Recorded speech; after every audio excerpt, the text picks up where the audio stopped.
Well, hi there, I'm Noah Bradley with HandmadeHouses.com. Welcome. Today I'm going to answer the question, what is chinking? Stay tuned.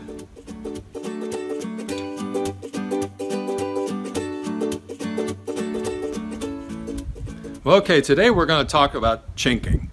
Chinking being the filler, the stuff you see on the log cabin behind me that isn't log. The gap in between the logs is what we refer to today as chinking. Now, historically, what you were seeing would actually have been called daubing. And the logs, when they erected in a traditional manner, which is the way that you see here, there was a gap left between the logs. It varied anywhere between as little as an inch to as much as, well, 6 to 8 inches in between. The gaps on this cabin are the logs are left rounded top and bottom. So actually the gaps on this one was about 1 or 2 inches, but the chinking looks wider than that because the chinking covers up a lot of that roundness of the logs.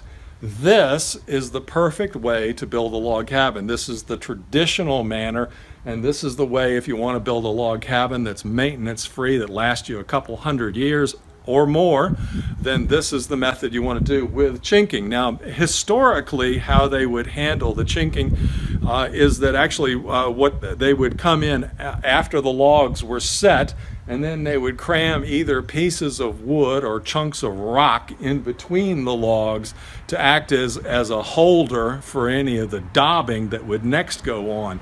And daubing was a mixture back then of basically whatever they had available in order to stop air and water infiltration from getting into their home.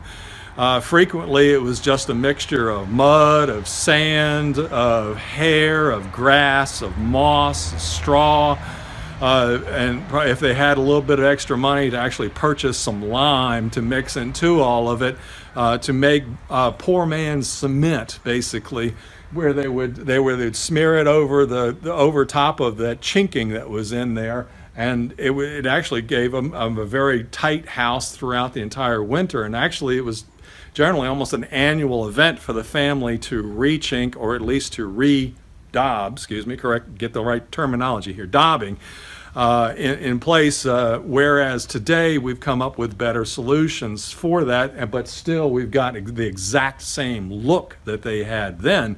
And I'll show you a couple of photographs here that will illustrate how it did it.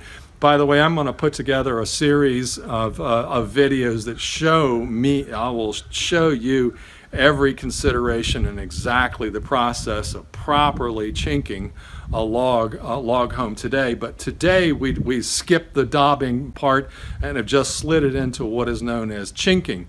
Now, I realize that a lot of people's first response in seeing historic log cabins is they wonder what in the world is that between the logs.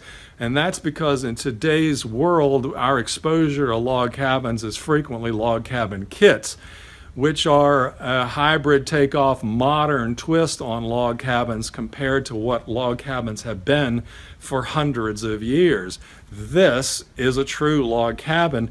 And anyone and everyone that I've ever met, I'm not saying everyone in the world is this way, but everybody I've ever met that spends a little bit of time getting to know the traditional way or does the hands-on work of trying both the modern way and the historic way, every one of them has eventually decided, and their taste have matured to the point where this is the look you want in a log cabin. This is what works best, this is most attractive, and it's most enjoyable to build.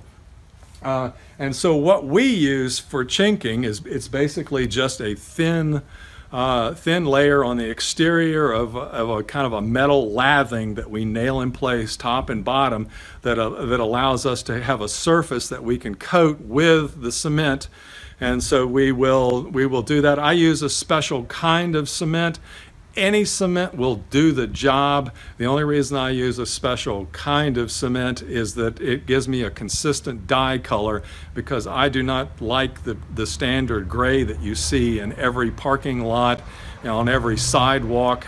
To me, it strikes of modernity. It looks too new. It looks like an urban sidewalk. It doesn't look like something that belongs on a log cabin. So I choose to use the Portland cement product. I find it much more enjoyable, attractive, and durable than the synthetic products goes. So you would trowel on this dyed cement that we use, and then we would come on the interior of the cabin and we would apply a spray foam insulation behind that troweled on cement, and then we would do the same technique on the inside, nail up a diamond mesh lathing and trowel cement back over it. It gives a very durable, attractive, weather-tight, sealed, permanent, zero maintenance a finished effect for the log cabin. So anyway, I hope that answers the question for you today. What is chinking and how to properly do it? This is Noah Bradley with handmadehouses.com. Please, thank you for joining us. Come see us over on the website. Consider joining us on Facebook. We've got close to 200,000 people now following. It's a great, thriving community with lots of wonderful photographs there as well. And consider signing up for the Handmade House Academy, where you can learn this and so much more. So until next time, we'll see you then.